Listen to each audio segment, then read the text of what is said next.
offering Krishna what he likes to eat. Eating the remnants of food offered to Vishnu can deliver one from all kinds of sinful actions.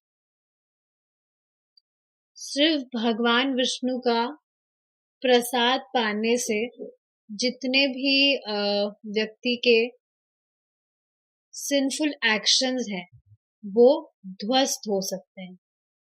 अब सोचिए, जो व्यक्ति, आपको पता है भगवान का प्रसाद पाना भी भक्ति है, तो जो व्यक्ति भक्ति नहीं कर रहा है, अगर आप उसको प्रसाद खिला रहे हैं वो भी तो भक्ति हुई। प्रभु जी आज ही तो ये चीज बता रहे थे कि अगर सामने वाला अभक्त है और आप उसको प्रसाद देते हैं तो कम से कम उसको प्रसाद देने का जो पुण्य है वो आपके अकाउंट में जाएगा और प्रसाद खाने का पुण्य उसके अकाउंट में भी जाएगा, जिससे उसकी जो भक्ति है वो फलीभूत होगी। तो एटलीस्ट ये ट्राई करना चाहिए, अभक्तों को जितना हो सके प्रसाद देना चाहिए। एक माता जी बता रही थी, मतलब यहाँ पर ऐसे तो बहुत डिवोटीज बताते हैं कि कुछ दिन पहले बता रही थी कि प्रसाद खाने से घर में बहुत चेतना में डिफरेंस आया है घर वालों के।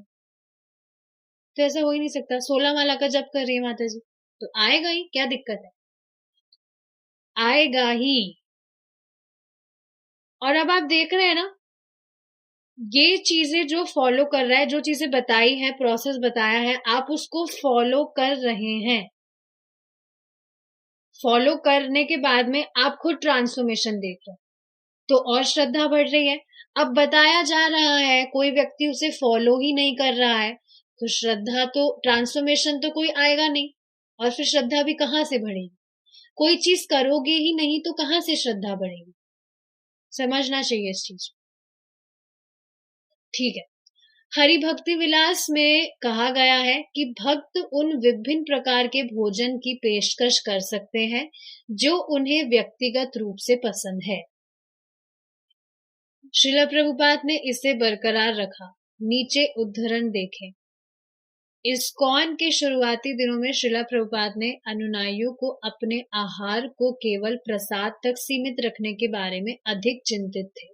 तो समझ रहे इस बात को, आगे प्रभुपाद जी बताएंगे इस चीज को कि क्या क्या चीजें ऑफर करनी चाहिए कृष्णा को, सही में एटिकेट क्या है। पर अभी शुरुआत में प्रभुपाद जी क्या कह रहे हैं, शुरुआत में व्यक्ति प्रसाद खाए, प्रसाद तक सीमित रहे, that I will not eat anything except prasadam, ये चीज ज्यादा इंपॉर्टेंट है। अब उसको पिज्जा पास्ता पसंद है तो फिर क्या करे, ऑफर करके खाओ उसको, भगवान को ऑफर करके, बट वो ऑफ कोर्स लिमिट्स तक होना चाहिए। नो प्याजम लहसुनम, ये चीज समझनी चाहिए। पास्ता पिज्जा भी बना रहे हैं तो वो विद इन लिमिट्स होना चाहिए, ठीक है। और देखिए, इसी चीज के लिए मैं आपको बताना चाहूंगी, काफी सारी कुछ रेडीमेड इंग्रेडिएंट्स होती है, जैसे कोई मसाला हुआ या केचप हुआ, उसकी भी आप पीछे जो इंग्रेडिएंट्स हैं वो चेक कर लो।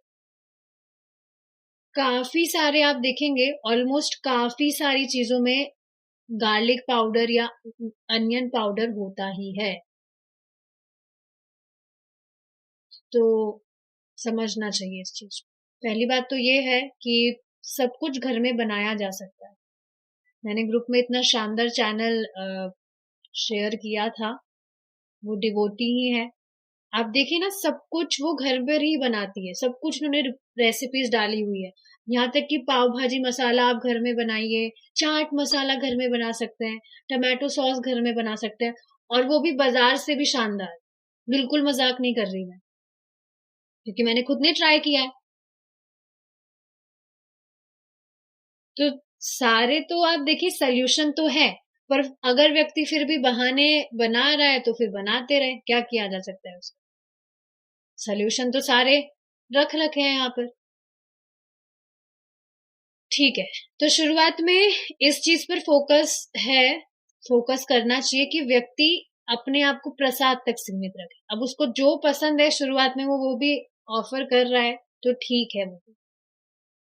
और अपने शिष्य को अपने स्वाद के अनुसार तैयार किए गए कृष्ण व्यंजन पेश करने की अनुमति देते हैं। ठीक है, तो आपको जो पसंद है अकॉर्डिंग टू यू, आपको जो खाना पसंद है, शुरुआत में ये चीज बताई जाती है कि आप कृष्ण को ऑफर कर सकते हैं। तो देखिए प्रभुपाद जी क्या बता रहे हैं, मतलब ये बातें हुई थी, discussion, conversation. It does not matter that because Krishna appeared in India, therefore he wanted Indian food. No. Patram pushpam phalam toyam, leaf and flower and fruit and water. Krishna कह तो रहे हैं ये, लेकिन आप मतलब ये चीज क्यों कह रहे हैं? आप देखें ना, कृष्णा कुछ डिमांड नहीं कर रहे हैं कि मुझे तो पनीरम चाहिए, मुझे शाही पनीरम दो, मुझे बटर नान दो, ऐसा कुछ नहीं कह रहे हैं कृष्णा। बिल्कुल सिंपल चीजें बता रहे हैं कि तुम ये दोगे, ये ऑफर करोगे, मैं अपने आप को तुम्हें दे दूंगा। और प्रभुपाद जी ने फिर ये चीज कही, क्यों कही? देखिए, ज्यादातर ये चीज जो फॉरेनर्स होते हैं उनके लिए फ्री करने के लिए ये चीजें बताई, क्योंकि आप देखिए ना, जो फॉरेनर्स हैं पाश्चात्य देश में जो रहते हैं, वेस्टर्न कंट्रीज में, वो कितना ज्यादा सेंस ग्रेटिफिकेशन में रहते हैं। अब उनको शुरू में ही अगर इतनी तपस्या बता दी जाए, कहाँ से वो कर पाएंगे? कहाँ से कर पाएंगे? वो नहीं कर पाएंगे। इसी पर देखिए, मुझे एक बात याद आई है, ये क्वेश्चन मैंने प्रभु जी से भी पूछा था। एक माता जी का क्वेश्चन था, मेकअप पे बात आई थी कि मेकअप नहीं करना चाहिए। अब क्यों नहीं करना चाहिए? क्योंकि उससे देहात्म बुद्धि बढ़ती है कि मैं शरीर हूँ, आत्मा को तो लिपस्टिक की जरूरत नहीं है। पर फिर ये बात आई थी कि इस्कॉन में भी डिवोटीज हैं जो मेकअप लगाते हैं, तो ये अगेन उनकी कॉन्शियसनेस पे डिपेंड करता है कि वो कितना एलिवेटेड हुए। अब आप फॉरेन में देखिए ना, मतलब जो भी वेस्टर्न कंट्रीज में जो लोग हैं, they are habitual of doing that, क्योंकि दे आर मतलब एनग्रोस्ड कि हम ये बॉडी है। बट फिर भी बाय द टाइम जैसे जैसे प्योरिफिकेशन होगा, वो सब छूटता जाता है, क्योंकि दिखने लगता है भगवान की तो इसमें, भगवान का तो इससे कुछ रिलेशन है नहीं। Is it not? तो ये चीज है समझने वाली, ये कॉन्शियसनेस पे मैटर करता है कि व्यक्ति का कितना प्योरिफिकेशन हुआ है। तो ये समझने वाली बात है, ठीक है।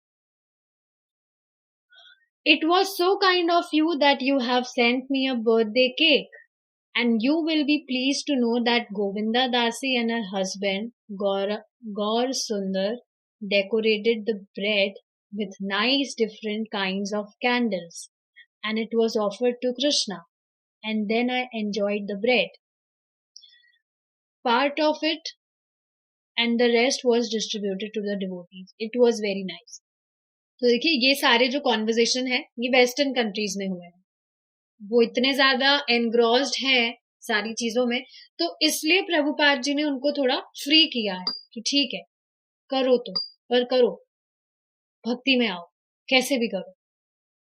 इस्कॉन के शुरुआती दिनों में श्रीला प्रभुपाद ने अपने शिष्यों को नए व्यंजनों का आविष्कार करने की अनुमति दी, जब तक कि वह शुद्ध सामग्री से बनाए गए हैं।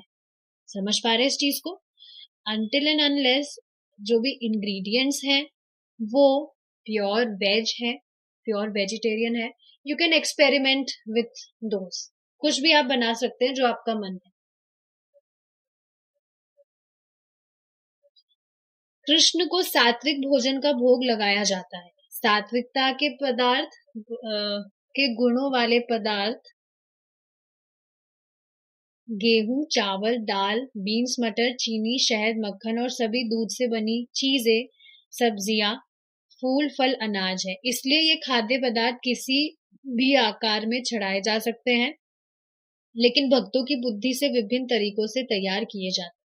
समझ रहे हैं? जो ये कैटेगरी बताई है, इससे अगर आप अलग अलग डिशेस बनाना चाहते हैं, वो चाहे से रशियन डिश हो या चाइनीज हो या इटालियन हो, जो भी हो, इस कैटेगरी में फॉल करती है, so you can go ahead with that.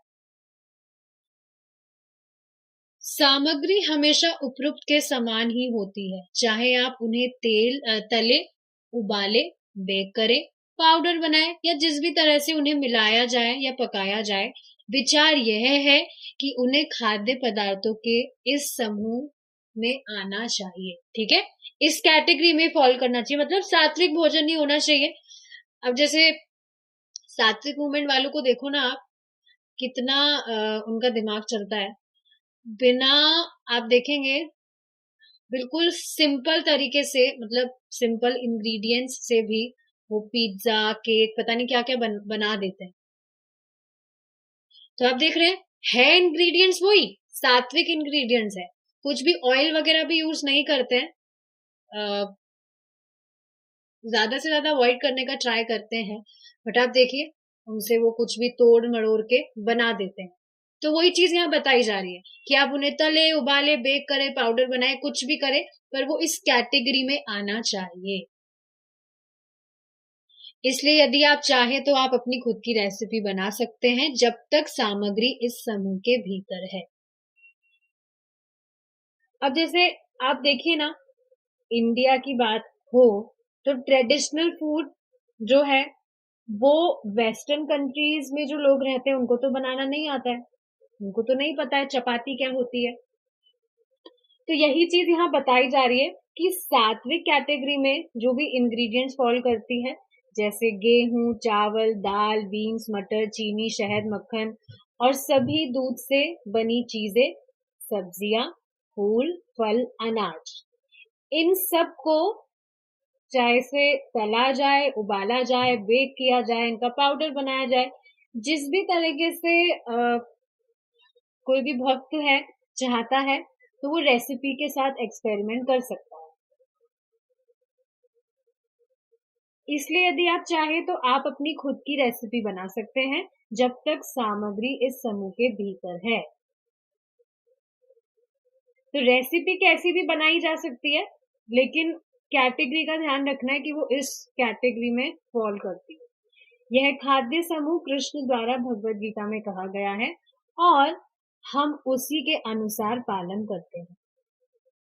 मैंने उन सामग्रियों को सूचीबद्ध किया है जिनका उपयोग प्रसाद तैयार करने के लिए किया जाता है, लेकिन इन विभिन्न प्रकार के खाद्य पदार्थों को या तो दिए गए व्यंजनों के अनुसार तैयार किया जा सकता है, या यदि आप चाहें तो प्रसाद के लिए अच्छे नए फॉर्मूले तैयार कर सकते हैं। महत्वपूर्ण बात यह है कि आपकी तैयारी भगवान कृष्ण के लिए स्वादिष्ट होनी चाहिए और सामग्री पहले से सूचीबद्ध सामग्री के समूह के भीतर होनी चाहिए।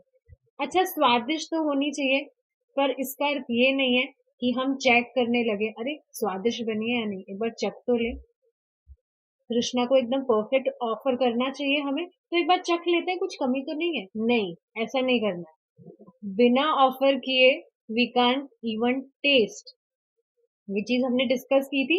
हमारे जो भी सेंसेस है, कोई भी सेंस हो, उससे हम भगवान को ऑफर किए बिना पहले स्वाद नहीं ले सकते, सूंघ भी नहीं सकते। बचना चाहिए इन सब चीजों से। दरअसल श्रीला प्रभुपाद ने ही प्रसिद्ध सिंपल वंडरफुल स्वीट बॉल का आविष्कार किया। तो ये एक रेसिपी है जो श्रीला प्रभुपाद ने क्रिएट की होगी। हालांकि जैसे जैसे इस्कॉन विकसित हुआ और श्रीला प्रभुपाद इसे वैदिक संस्कृति के मानक के करीब लाए, उन्होंने यह स्पष्ट कर दिया कि वह अपने शिष्यों को पारंपरिक भारतीय व्यंजन पेश करने के बजाय उन्हें अटकले या पश्चिमी शैली का भोजन देना पसंद करते। तो देखिए, ये समझने वाली बात है कि स्टार्टिंग में वेस्टर्न कंट्रीज के जो लोग हैं वो भक्ति एक्सेप्ट करे, कैसे ना कैसे करके वो ये व्रत ले कि वो भगवान का प्रसाद ही पाएंगे। इस वजह से प्रभुपाद जी ने ये फ्री किया था, रियायत दी थी कि जो भी आप बना सकते हैं, मतलब जो भी आप रेसिपी बनाना चाहते हैं, यू कैन क्रिएट दैट, लेकिन वो सात्विक कैटेगरी में होना चाहिए। अब चाहे से आप पिज्जा बना रहे हैं, बर्गर बना रहे हैं, कुछ भी बना रहे हैं। तो शुरू की ये बात थी, शुरू में उनको कन्विंस करने के लिए प्रभुपाद जी ने ऐसा कहा था, लेकिन बाद में प्रभुपाद जी थोड़ा स्ट्रिक्ट हो गए इस चीज के लिए। क्या कहा उन्होंने, मतलब उनका मानना था कि इंडियन फूड जो है वो ही भगवान को ऑफर किया जाना चाहिए। अब देखिए इसका भी बहुत इंटरेस्टिंग रीजन प्रभुपाद जी आगे बताएंगे, बहुत इंटरेस्टिंग है। श्रील प्रभुपाद ने कहा कि संदेश और रसगुल्ला को बंगाली मिठाई कहा जाता है और वह मानक है, मानक मतलब स्टैंडर्ड। वह लॉस एंजल्स मंदिर द्वारा मुरमुरे, मुरमुरे मतलब जो पफ्ड राइस आते हैं, कैरब, कैरब पाउडर जो ककाओ पाउडर जैसा होता है, चॉकलेट फ्लेवर होता है उसका, उसमें कैफीन नहीं होता है, so one can use that instead of cacao और कोको पाउडर। हम कैरब पाउडर यूज कर सकते हैं, उसका चॉकलेट फ्लेवर ही आता है, कैफीन नहीं होता है उसमें। खाद्य रंग, फूड कलरिंग जो होता है, या मूंगफली के मक्खन के साथ अलग अलग संयोजनों में मनगढ़ंत मिठाइयां बनाने की आलोचना करते रहे। पीनट बटर, तो आप देखेंगे है तो सारी सात्विक इंग्रेडिएंट्स ही, तो इसके साथ ही जो वेस्टर्न कंट्रीज वाले जो लोग हैं वो एक्सपेरिमेंट करते थे, जिनकी उन्हें कोई परवाह नहीं थी। उन्होंने कहा मैंने तुम्हें संदेश, रसगुल्ला और स्वीट बॉल दी है, ये स्टैंडर्ड मिठाइयां हैं और बहुत अच्छी है, इन अलग अलग चीजों में क्यों जाते हो। प्रभुपाद के लिए खाना पकाने वाली महिलाएं उन्हें अमेरिका मिठाइयां परोस रही थी, apple pie, donuts, glazed cookies. तो आप देख रहे हैं ये सारी जो भी अतरंगी चीजें हैं ये वेस्टर्न कंट्रीज से आई है। एप्पल पाई, डोनट्स वगैरह, पहले नाम भी कहाँ सुने थे इसके, सोचिए आप। या तो बच्चे कार्टून्स में इनका नाम सुनते हैं, या जो भी आजकल की मूवीज आती है वहां पर सुनेंगे, पहले कहाँ नाम थे ये, कहाँ सुने थे। तो ये सब वेस्टर्न कंट्रीज से आई ये डिशेस। प्रभुपाद मुस्कुराए, तो ये सारी चीजें जो अमेरिकन माताजी थी वो प्रभुपाद जी को ऑफर करती थी, तो प्रभुपाद जी मुस्कुराए, लेकिन वह केवल अपनी मिठाई को ही स्वीकार करेंगे। एक दोपहर उन्होंने कहा ये मिठाइयाँ बहुत अच्छी है, लेकिन किसी ने मेरे लिए संदेश नहीं बनाया। प्रभुपाद जी को संदेश बहुत पसंद था। संदेश खाया है किसी ने, मिठाई होती है, रसगुल्ले की तरह होती है। संदेश नहीं बनाया, कोई भी भक्त बंगाली मिठाई बनाना नहीं जानता था, इसलिए प्रभुपाद उन्हें रसोई में ले गए और संदेश बनाना सिखाया। हालांकि उन्होंने ध्यान से देखा था, उनके पहले प्रयास में ऐसा संदेश बना जो सूखा और दानेदार था, मतलब बिगड़ गई रेसिपी।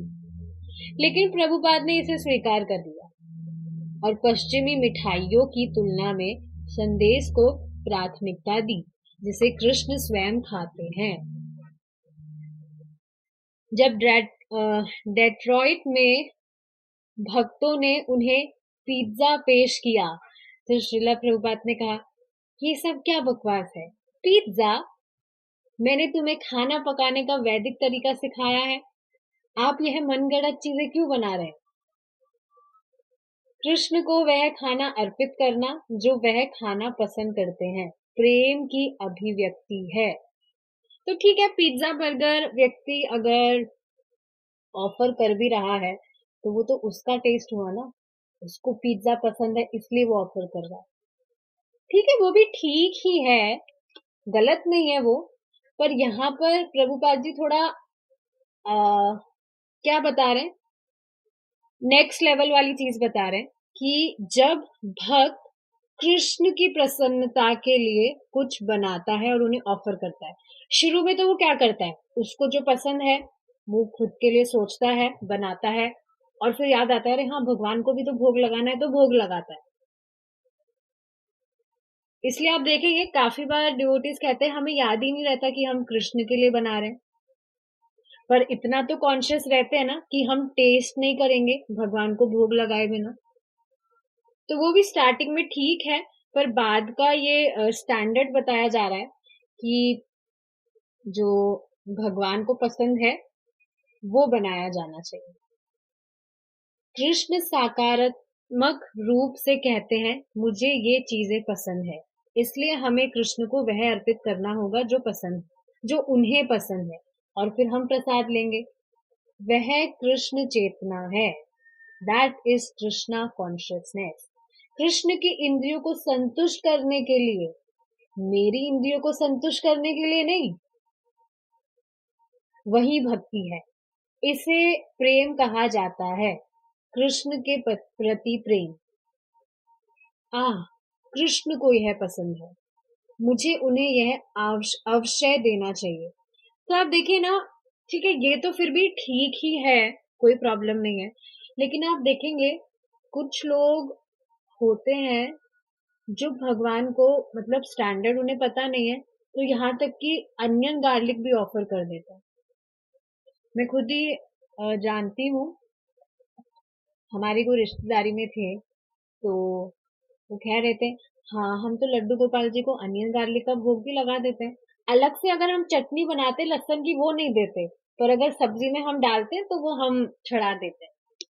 उनको मैंने समझाने का प्रयास किया, उन्होंने कहा अरे ऐसा कुछ नहीं होता, पेड़ पे उगता है ये तो, पेड़ पे ही तो उगता है ये।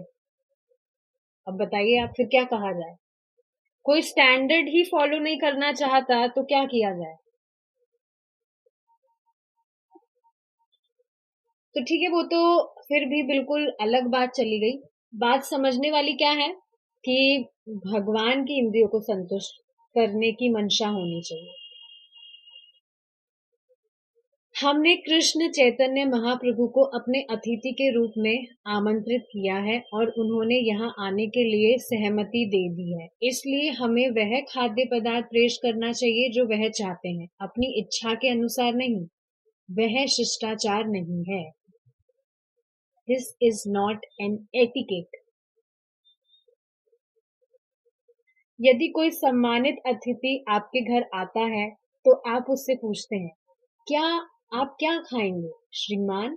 मैं आपको किस प्रकार का भोजन दे सकता हूँ? इसलिए वह जो भी ऑर्डर करेगा आपको सप्लाई करना होगा। अब आपने पूछ ही लिया है, कोई गेस्ट आपके घर पे आया है कि आपको क्या पसंद है खाने में, अब उसने कह दिया मेरे को पनीर की सब्जी पसंद है, तो अब ऐसा नहीं है ना कि आप उसके लिए आलू की सब्जी बनाकर उसे परोस देंगे। उसने कहा है भाई पनीर की सब्जी पसंद है तो वो बनाना होगा आपको। यही असली मेहमान का स्वागत है, मेहमान नवाजी जिसको बोलते हैं। भक्त कृष्ण को वैसे ही खिलाने का प्रयास करते हैं जैसे माता यशोदा और राधा रानी उन्हें खिलाती है। कृष्ण को क्या खाना पसंद है इसका वर्णन शास्त्रों में किया गया है। चैतन्य चरितामृत में भगवान चैतन्य को प्रिय तैयारियों की कई सूचियां हैं और श्रीला भक्ति विनोद ठाकुर के भोग आराटे जैसे गीतों में, मतलब उनके जो प्रेयर्स हैं उसमें भी सारी चीजें मेंशन है। भारत में खाना पकाने की क्षेत्रीय शैलियां खाना पकाने की उन किस्मों को दर्शाती है जो कृष्ण को पसंद है, विशेषकर जो पारंपरिक मंदिरों में चढ़ाया जाता है, उसे मानक वैष्णव भोजन माना जा सकता है। तो देखिए, ये समझने वाली बात है कि आपको ये चीज पता है कि जो इंडिया है, भारत है, उसे बहुत धार्मिक माना जाता है, क्योंकि वास्तविकता में धर्म जो है वो यही है। वेस्टर्न कंट्रीज में धर्म कहाँ है? तो प्रभुपाद जी ने प्रीचिंग की है तो इस वजह से काफी भक्त बन गए हैं, लेकिन वास्तविकता में तो इंडिया में ही तो है सब कुछ। ऐसा क्यों है? क्योंकि पहले पूरी जो पृथ्वी थी वो भारत ही था, ये तो बाद में विभाजन हुआ है। और बाकी आप देखेंगे जो भी अतरंगी चीजें आई हैं वो वेस्टर्न कंट्रीज से ही आई है, ये बात है।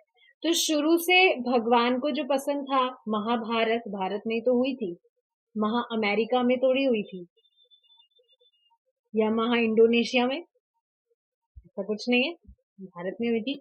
तो स्टार्टिंग से ही जो ट्रेडिशनल रेसिपीज है वो जो चलती आ रही है वो ही है। इस वजह से यहाँ पर ये चीज बताई जा रही है। शुरू में अब कोई व्यक्ति है, अब उसको जंक फूड ज्यादा पसंद है, या ये जो भी पिज्जा बर्गर पसंद है, तो कोई बात नहीं, शुरू में वो उसको स्वीकार करे, कन्विंस हो जाए, इसलिए उसको फ्री कर दिया, पर उसमें भी विद इन लिमिट्स। इस बात का ध्यान रखना है कि अ, जो भी सात्विक कैटेगरी में जो भी बताया है, उन्हीं इंग्रेडिएंट्स को यूज करके वो सब बनाया जाए। तो देखिए, समझने वाली बात क्या है, अब मैं ऐसा नहीं कह रही हूँ कि आप पिज्जा बर्गर खाना बंद कर दीजिए, ऐसा नहीं कह रही।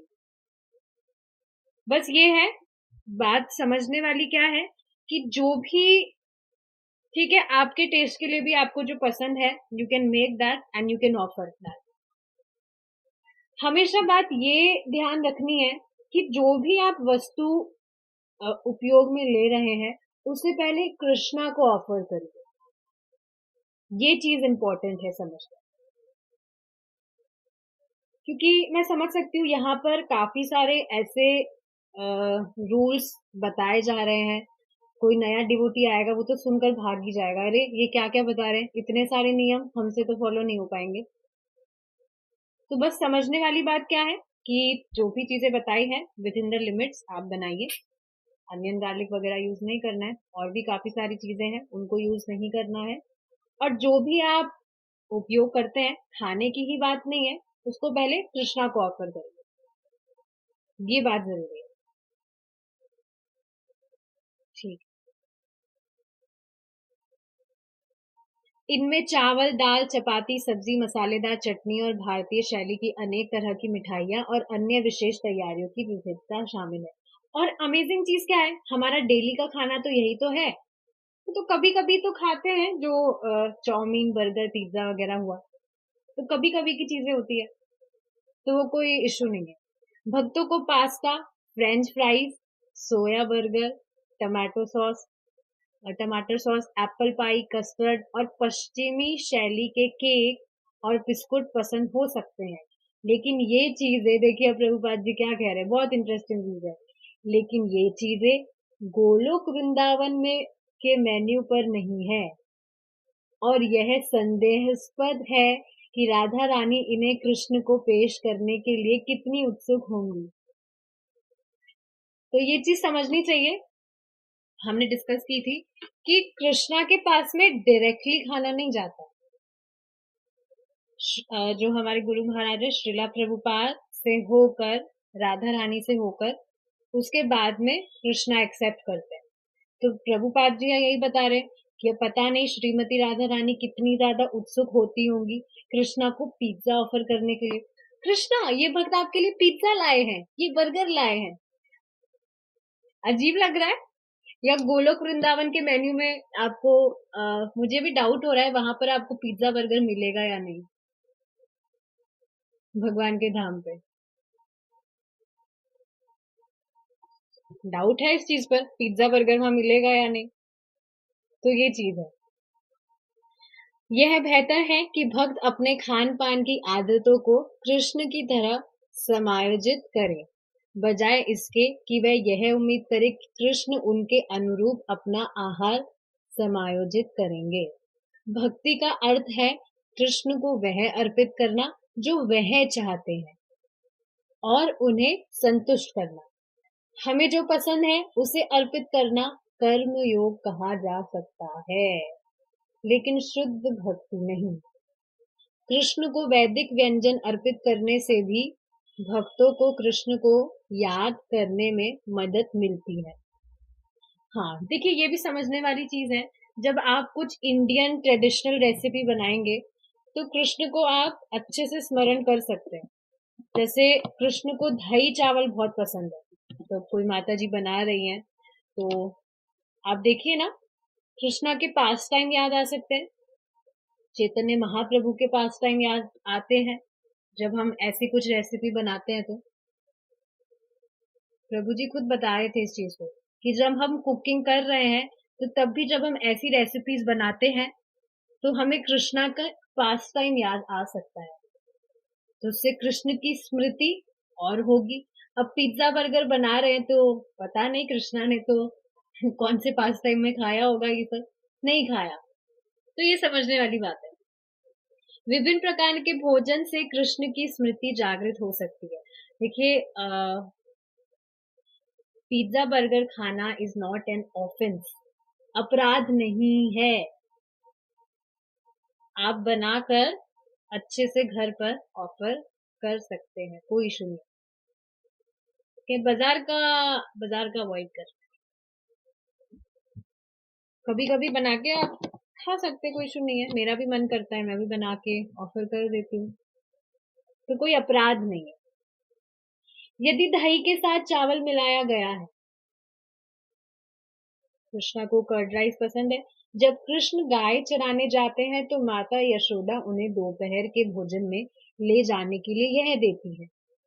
और इस प्रकार ही पालक भगवान चैतन्य को इतने प्रिय है कि उनके लिए माता सची इसे बार बार बड़े आनंद से पकाती है। यहाँ आप एक चीज नोटिस कर रहे हैं, यहाँ या आप कहीं पर भी देखेंगे तो कहीं पर भी थे लिखा नहीं होगा। जैसे यहाँ क्या लिख रहा है, जब कृष्ण गाय चराने जाते हैं, गाय चराने जाते थे नहीं लिख रहा।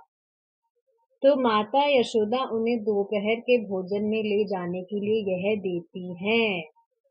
इसका अर्थ क्या है कि कृष्णा की जो लीला है वो शाश्वत है।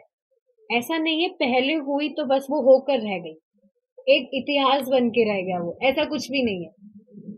लीला बारंबार होती रहती है।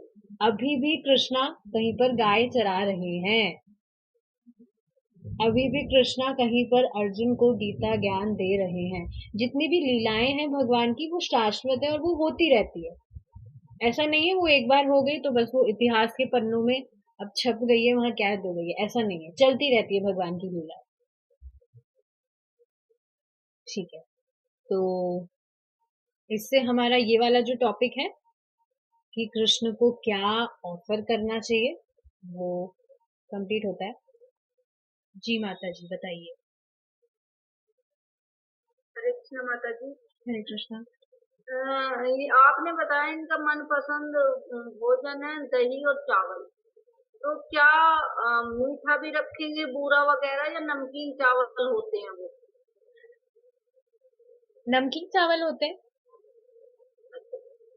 सादा जो चावल मैंने होते हैं अच्छा, वाइट। मैंने सोचा तीखे चावल और फिर मीठा रखेंगे और दही रखेंगे। देखिए माता जी, ये तो बता रहे हैं लेकिन प्रभु जी क्या कहते हैं, आपका जो इच्छा है आप भगवान को देंगे, तो ऐसा नहीं है भगवान मना कर देंगे, नहीं मैं तो नहीं लूंगा, ये कैसे ऑफर कर रहे हो। नहीं, कृष्णा हमारा प्रेम देखते हैं। अब ऐसा तो नहीं है ना कृष्णा को दही चावल पसंद है तो डेली एक ही एक दही चावल बना के खिलाएंगे, अलग अलग नहीं। अलग अलग बनाते हैं। कृष्णा बस प्रेम देखते हैं कि जो भक्त है वो कैसे बना रहा है और ऑफर कर रहा है, ये चीज है। तो प्यार से आप पिज्जा भी बनाना चाहते हैं तो कृष्णा वो भी एक्सेप्ट कर लेंगे, उसमें कोई इश्यू नहीं है। जी जी। ठीक है, तो हम यहाँ रुकेंगे अब। श्रील प्रभुपाद की जय, निताई गौर प्रमानंदे, हरि बोल।